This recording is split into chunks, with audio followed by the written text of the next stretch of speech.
Live from downtown Detroit, Local 4 News at 11 starts now. A woman says an Uber driver tried to sexually assault her. Just feeling that violated is a little bit difficult to deal with. She broke her foot escaping. Tonight, police are looking for this Metro Detroit Uber driver. What happened to all of these birds? I would say a good 200 that I've counted. The mystery surrounding their sudden deaths. And fireworks in Fraser.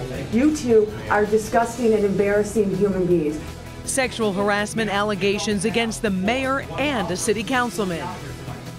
Those allegations are coming from multiple employees, according to internal communications obtained by Local 4. And tonight, tempers flared before a special closed-door meeting. Mara McDonald was there, and she's got the story now live. Mara. Devin, good evening to you. And that closed-door session lasted for hours tonight. But before it even got to that point, the public portion of this meeting, it was brutal. I'm telling you what the problem is. The problem is you two are disgusting and embarrassing human beings. Tonight's special meeting got ugly fast. Ma'am, you don't have the floor. Frustrations and anger boiling over. Enough of the unprofessional behavior. The meeting to address the sexual harassment allegations against both Mayor Joe Nichols and Councilman Matt Hemmelberg. In letters obtained through FOIA, both men were made aware on May 17th that sexual harassment allegations had been made by multiple employees, that an active internal investigation was going, and both men were invited to meet with the outside counsel that had been hired to deal with the issue and hear the evidence and give a response, something that was voluntary. Right now, I have no idea who's doing what to who, but whatever it is, it's not right. This city has been destroyed by these two individuals, and we're fighting back. Councilman Hemmelberg then sent an email to the city's in-house legal counsel and city manager on May 19th asking for all communication and documentation, quote, regarding the alleged harassment complaint filed against me and the mayor, also questioning what authority the city manager had to start the investigation. But it seems that some people on council knew even before those that are accused. Both Hemmelberg and Nichols voted against paying the outside counsel brought in to conduct an investigation into the complaints. They were outvoted by their colleagues. It's unfortunate, but it sounds like that this is something that's been a long time coming. Back here live, Mayor Nichols did not dodge me tonight. I spoke with him after the closed session. He, like the rest of his colleagues on council, says that he cannot discuss what was discussed in that closed session. And as far as any allegations, he says that he will have his attorney address those tomorrow. We are live in Fraser tonight. I'm Mara McDonald, Local 4. All right, Mara. A Westland woman says she was attacked by an Uber driver who tried to sexually assault her. The woman says the driver took her to an isolated area in Northville, but she fought back, breaking her foot in the process. Priya Mann is live tonight. And Priya, that woman walked more than a mile on a broken foot looking for help? Well, Karen, her cell phone was dead, so she couldn't call for help. She was afraid this Uber driver would return, so she hobbled her way to the nearest gas station where a woman was able to help her. Now, this 35-year-old mom recovering from the emotional trauma of the assault, and it will take months for her foot to heal. I didn't really see it coming, and I was just shocked. Jennifer Bridges broke her foot trying to escape from the vehicle of an Uber driver who was kissing and groping her. He basically threw himself on me with both of his hands on my chest, and he was like kissing my neck. Jennifer says she was sitting in the front passenger seat when he became aggressive. I fell out of the vehicle. I knew my foot was hurt. Basically fighting him off and opening the door and just falling out of the car and getting up and taking off. Around 8 Sunday morning, the Westland woman called for an Uber after spending the previous night with friends in Walled Lake. It was supposed to be a 7-mile drive to Novi. The Uber driver just acted as if he, was confused, lost, didn't know where he was going. Near 5 Mile and Centennial, the driver pulled over and assaulted her. After managing to fight him off and get out of the car, the driver took off. With a broken foot, Jennifer walked to the nearest gas station more than a mile away. I felt like I could have ran until my foot fell off. I didn't care. This 35-year-old mom wants others to learn from her experience. Try to not take any transportation with strangers that you don't know by yourself, because you don't know what they're capable of.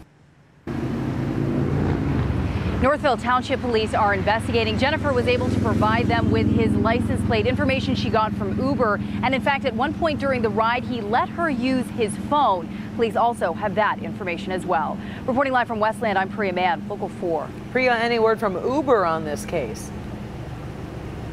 Well, Jennifer says Uber officials did reach out. They said that he has been suspended. They will also refund that $28 fee. But Uber did not respond to our comments for requests. Jennifer says this man is in his 60s and lives in Metro Detroit. Police, again, are investigating. All right. Thank you. Priya Mann live for us tonight.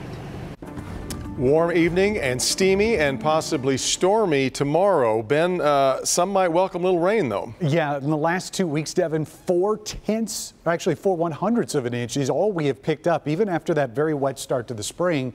It would be nice to see some of this. It's all going to miss us to the north, however, which may not be a bad thing because there's still a severe thunderstorm watch out for northern lower Michigan. We are not included in that. Tomorrow could be a different story, though, because the marginal risk for severe weather cuts right across southeast Michigan. So we get into the afternoon and evening hours tomorrow. Some of the storms that pop up near a cold front, which is going to be right in the heart of the area, could be strong, possibly severe. But another summer-like start tomorrow, beginning in the low 70s. We'll be to the mid-80s by noon. Very wide range in temperatures tomorrow. We'll break that down in your 4-zone forecast coming up. Killed on the job. A deadly shooting at an auto shop on Detroit's west side. A 36-year-old employee was shot at Right Way Auto Repair on Pembroke Avenue near the Lodge. Witnesses say at first they thought he had a medical problem, but when they ran over, they noticed the gunshot wound. He died at the hospital. So far, police haven't made any arrests. Mystery in southwest Detroit. Hundreds of dead birds along Jefferson near the border with River Rouge. People in the area say there are always plenty of seagulls since they're near Zug Island, but recently the gulls and smaller white and brown birds have been dying, and no one seems to know why. I saw an array of just looks like carcasses of birds. It was like hundreds of them, and some of them were defeathered, some of them were just clinging to life, as well as most of them were just in the road, scattered in various areas. Yeah, we called the Department of Natural Resources. They told us it's the first that they've heard of this, but they are going to investigate. He wasn't after money, he was after pills. Madison Heights police are looking for this guy who robbed a Walgreens pharmacist at gunpoint. It happened earlier this month at the store on John R. The robber threatened the pharmacist, demanded prescription pills, then ran off. If you recognize him, Madison Heights police want to hear from you.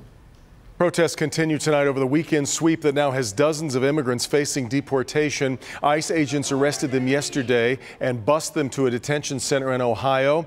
Many of them are Chaldean, others are Muslim. Tonight, their loved ones gathered in Sterling Heights. We were there when one woman received a call from her fiancé who was being detained. Can you describe how the men are feeling right now? Can you describe how they're feeling, honey? When you talk to... We are all depressed. How much do you miss us? He's crying. Oh my God. A lot. I cry about you guys every day, at least 4 times a day. Family members say they've been told some of the men could be deported to Iraq as soon as Thursday. An attorney representing some of the detainees says they're working right now with the ACLU to file a federal lawsuit. All day there have been memorials in Orlando marking 1 year since the Pulse nightclub shooting. Tonight, the candlelight vigil is underway.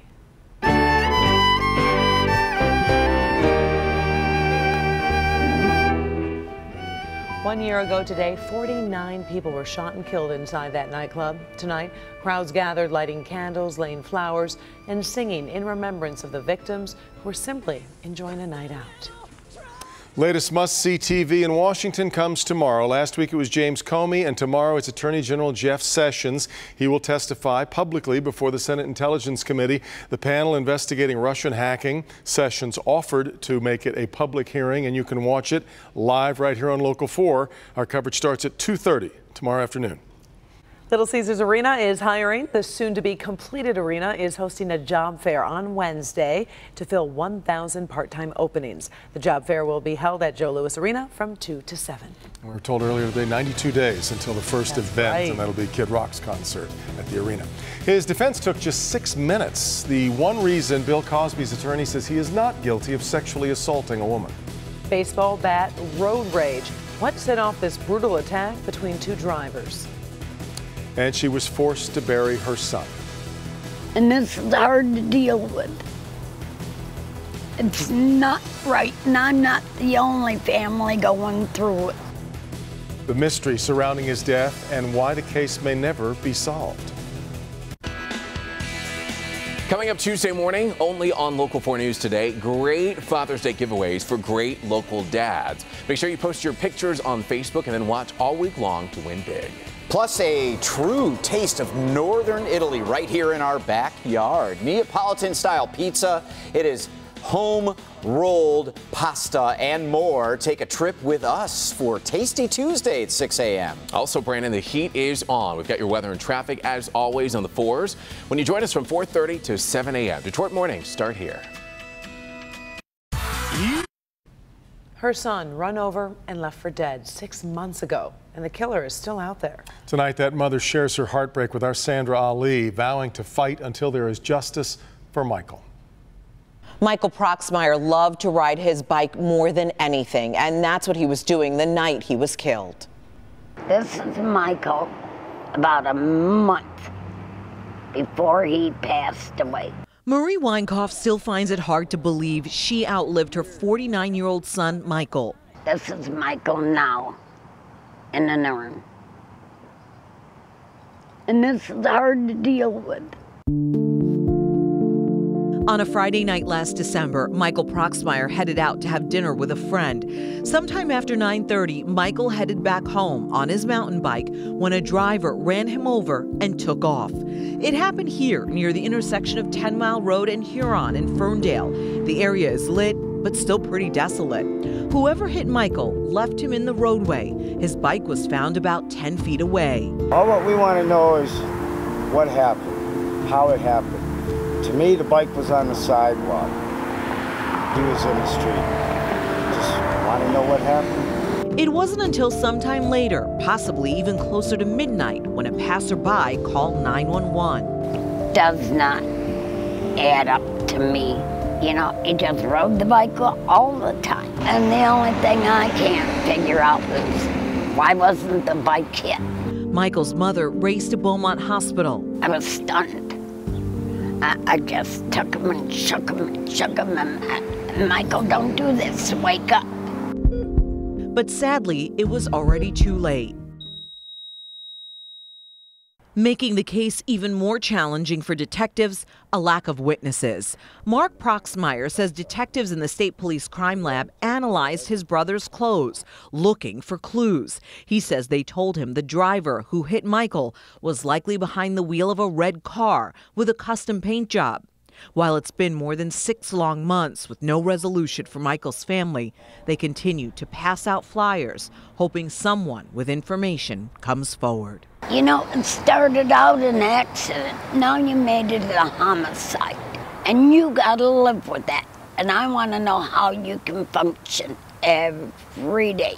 The cash reward for any information that leads to an arrest is now up to $2,500. And as always, you can remain anonymous. We've posted all the information on our website. Click on Detroit.com. Back to you. All right, Sandra, just agonizing to not know. Yeah. Your heart breaks for that mother and father. Well, here is a look at what Dr. McGeorge is working on for tomorrow night. Ticks have moved from the backwoods to our own backyards, and some of them are carrying Lyme disease. I was always asked, you know, where have you been? I haven't been anywhere. They strongly suggested that, yes, they were exposed here in our county.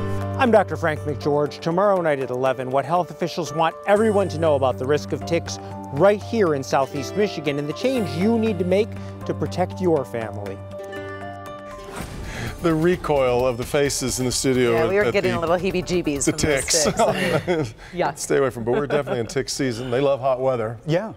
9 days away from summer. I wish that the hot weather would wait until then. But probably would be nice. We've got no choice, and we could be seeing more of it tomorrow. 92 is where we ended up today. That's the hottest of the year so far, and we only missed the record by 2 degrees. Set back in 1956 was 94. Average at 79 would be nice to see, but it's going to be a while before that happens. And you know what? Instead of complaining about the heat, Camille's got the right idea. She sent us this on Storm Pin, said, sun in the lodge, very pretty day. So instead of complaining about the heat, at least it looks nice out there, which is true. We didn't see a whole lot in the way of humidity or haze, so that sun did look nice and bright.